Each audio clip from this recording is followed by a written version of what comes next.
साथियों, मुक्ति कौन पथे में अगला सवाल बाबा साहब पूछते हैं, हिंदू धर्म में क्या आप स्वतंत्र हैं?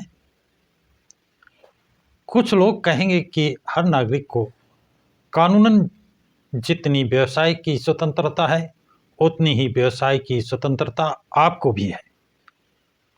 हर व्यक्ति को जितनी व्यक्तिगत स्वतंत्रता है उतनी स्वतंत्रता आपको भी है। लेकिन उनके इस कथन में कहाँ तक सच्चाई है, यह बात आप लोगों को गहराई से सोचना ही होगा।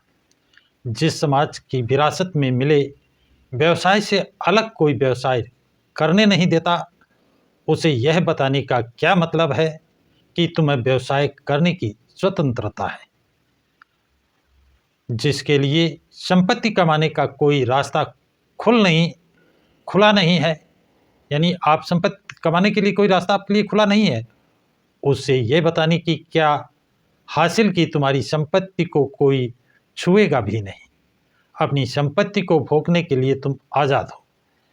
यानी जब आप संपत्ति आपके पास होगी नहीं, आप कमा नहीं पाएंगे, तो संपत्ति को छुएगा कौन? पैदाशी अपवित्रता के कारण जिसे कोई नौकरी नहीं मिल पाती, जिसके मातहत काम करना लोगों को अपना अपमान लगता है, ऐसे व्यक्ति से यह कहना तुम्हें कोई भी नौकरी करने का अधिकार है, असल में उसका मजाक उड़ाना ही है। कानून ने उसे कोई अधिकार दिए होंगे, लेकिन अगर समाज उसे उन अधिकारों का उपयोग करने दे तभी तो उन्हें अधिकार कहा जा सकता है। यानी कानूनन अधिकार मिले हैं और लोग पालन न करने दे तो कैसे कानून कहे? अस्पष्ट अच्छे कपड़े पहनकर घूम सकते हैं, यह अधिकार कानून ने उन्हें दिया है, लेकिन हिंदू समाज उन्हें वैसे कपड़े पहनने नहीं देता, तो फिर उसे अधिकार क्या मतलब हुआ? यदि अच्छे कपड़े पहनकर घूमेगा तो उसे मारेंगे, पीटेंगे, मर्डर भी कर देते हैं। तांबा और पीतल के बर्तनों में पानी रखने का, भरने का, लाने का अधिकार अस्पृश्यों को कानून ने दिया है, लेकिन हिंदू समाज अस्पृश्यों को धातु के बर्तन इस्तेमाल नहीं करने देता, तो फिर उस अधिकार से उसे क्या हासिल हुआ? कानून उन्हें अधिकार देता है कि वह अपने घरों पर खपरेल बिछाए, लेकिन हिंदू समाज उसे खपरेले डालने नहीं देता है, तो उसे प्राप्त अधिकार का क्या मतलब हुआ? कितनी बड़ी बातें हैं, खपरेल भी नहीं डालने देते हैं। ऐसे कई सारे उदाहरण दिए जा सकते हैं।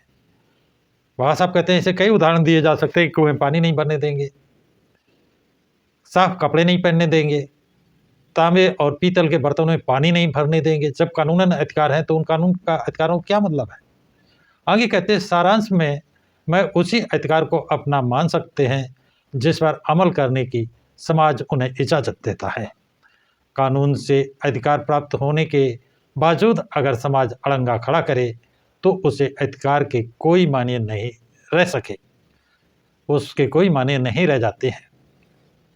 अस्पृश्य लोगों को कानूनी आज़ादी से अधिक सामाजिक आज़ादी की ज़्यादा ज़रूरत है। क्या कहते हैं? कानूनी आज़ादी के से अधिक सामाजिक आज़ादी की ज़्यादा ज़रूरत है। जब तक सामाजिक स्वतंत्रता प्राप्त नहीं होती, तब तक कानून आपको भले कितनी ही आज़ादी दे, उसका कोई मतलब नहीं है। कुछ लोग कहेंगे कि तुम्हें शारीरिक स्वतंत्रता प्राप्त है, तुम्हें जहाँ कानून मनाही ना हो वहाँ जाया जा सकता है, कानूनन मनाही ना हो वह बात आप खुले आम कह सकते हैं। किंतु इस तरह की आज़ादी का क्या मतलब है? मानव के पास शरीर है और मन भी है। व्यक्ति को जितनी शारीरिक स्वतंत्रता की आवश्यकता है, उतनी ही मानसिक आज़ादी की भी आवश्यकता होती है। केवल शारीरिक आज़ादी के कोई मायने नहीं है, मानसिक आज़ादी ज़्यादा महत्वपूर्ण है। बाबा साहब शारीरिक आज़ादी से मानसिक आज़ादी को ज़्यादा महत्व दे रहे हैं। क्यों? शारीरिक आज़ादी किस लिए दी जाती है? इसलिए कि आप मन माफिक व्यवहार कर सके। कैदी की पैर की जंजीरें खोलकर उसे आज़ाद करने का क्या मतलब हुआ? मतलब यही कि वह दुनिया भर में घूमकर अपनी काबिलियत का फ़ायदा उठाए। लेकिन जिस व्यक्ति का मन आज़ाद नहीं है, उसके लिए इस तरह की बाहरी आज़ादी का क्या फ़ायदा है? मानसिक स्वतंत्रता ही सच्ची आज़ादी है। जिसका मन आज़ाद नहीं, वह खुला या मुक्त होकर भी गुलाम है। जिसका मन आज़ाद नहीं, मैं कैदी भले ना हो, लेकिन वो जेल में है। जिसका मन आज़ाद नहीं, मैं जिंदा रहकर भी मरा हुआ है। मन की आज़ादी व्यक्ति की जिंदा होने की निशानी है, लेकिन आपकी मानसिक स्वतंत्रता खत्म नहीं हुई है। आपकी मानसिक स्वतंत्रता खत्म नहीं हुई है। आप मानसिक रूप से स्वतंत्र हैं, इसका क्या सबूत है? किसके पास मानसिक आज़ादी है, ऐसा कहा जा सकता है? जो अपनी बुद्धि जागृत रखकर अपने क्या हक है, अपने अधिकार क्या हैं और अपने कर्तव्य क्या हैं, यह जान लेता है, उससे ही मैं आज़ाद इंसान कह सकता हूँ। जो हालात का गुलाम नहीं बना, जो हालात पर काबू पाने के लिए हमेशा तैयार रहता है, वही आदमी आज़ाद होता है, ऐसा मैं समझता हूँ।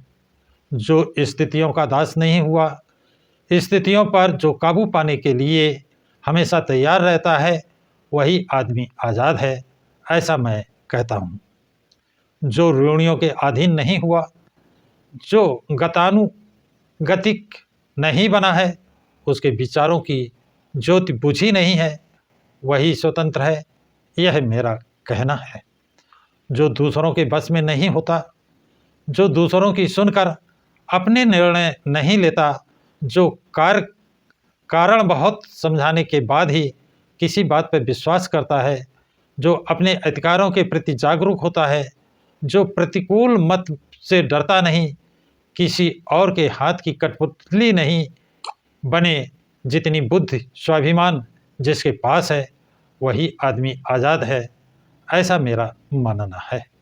जो अपनी ज़िंदगी का उद्देश्य और अपने जीवन को किस तरह व्यतीत करना है, यह किसी और की आज्ञा अनुसार तय नहीं करता है।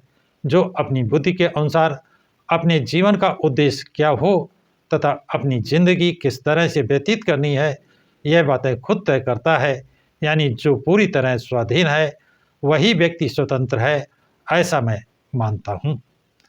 इस दृष्टि से देखा जाए तो क्या आप स्वतंत्र हैं? अपना जीवन और उस जीवन के उद्देश्य का क्या आपके स्वाधीन है? मेरे मत में आप आज़ाद तो बिल्कुल नहीं हैं। आप दास हैं, सेवक हैं। इतना ही नहीं, आपके दासत्व की कोई सीमा भी नहीं है। हिंदू धर्म में किसी को भी सोचने की आज़ादी नहीं मिलती है। जो लोग हिंदू धर्म में रहेंगे, उनके लिए अपने विचारों की आज़ादी को तिलांजलि देना, अपनी स्वतंत्रता त्याग देना अनिवार्य है। उनका बर्ताव वेदों की तरह होना चाहिए। वेदों में अगर वैसी आज्ञा ना हो, तो इस स्मृतियों की आज्ञा का पालन करना होगा। स्मृतियों में वैसी आज्ञा ना हो तो महाराजाओं के कदमों को लीक पर चलना होगा। हिंदू धर्म में बुद्धि का, विचारों का महत्व तो है ही नहीं, गुंजाइश भी नहीं है। हिंदू हैं तो उसे किसी न किसी की गुलामी तो करनी ही होगी।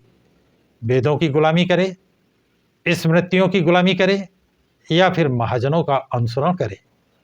अपनी सोचने समझने की शक्ति का उसे बिल्कुल इस्तेमाल नहीं करना चाहिए। जब तक आप हिंदू धर्म में हैं, तब तक आपको सोचने की आज़ादी नहीं मिल सकती है।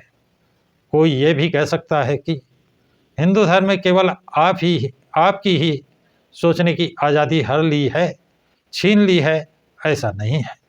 हिंदू धर्म को मानकर चलने वाली सभी जातियों की मानसिक आज़ादी हर ली है। हिंदू धर्म के कारण सभी लोग बौद्धिक गुलामी में फंसे हुए हैं, यह बात सही है, लेकिन इसके कारण वह सब सम दुखी हैं, ऐसी बात नहीं है। क्योंकि इस बौद्धिक गुलामी के बुरे परिणाम सबको भोगने नहीं पड़ते। सवर्ण वर्ग के ऐहिक सुखों पर इस बौद्धिक गुलामी का कोई भी असर नहीं होता। वह अगर वेदों के गुलाम हुए, स्मृतियों के दास बने, महाजनों के मतानुसार चले, तब भी हिंदू समाज के व्यवहार में उन्हें वेदों ने, स्मृतियों ने, महाजनों ने उच्च स्थान दिया हुआ है, उन्हें उच्च स्थान दिया है। आप पर हुकूमत चलाने के लिए उन्हें अधिकार दिए हैं। पूरा हिंदू धर्म वरिष्ठ वर्ग के हिंदुओं के संवर्धन के लिए रचा हुआ है। ये बात बिल्कुल निर्विवाद सत्य है। जिसे आप धर्म कहते हैं, उस धर्म में आपको उन्होंने गुलाम की भूमिका दी हुई है। इतना ही नहीं, ऐसी व्यवस्था उन्होंने कर रखी है कि इस गुलामी से कभी आप मुक्त ना हो पाए।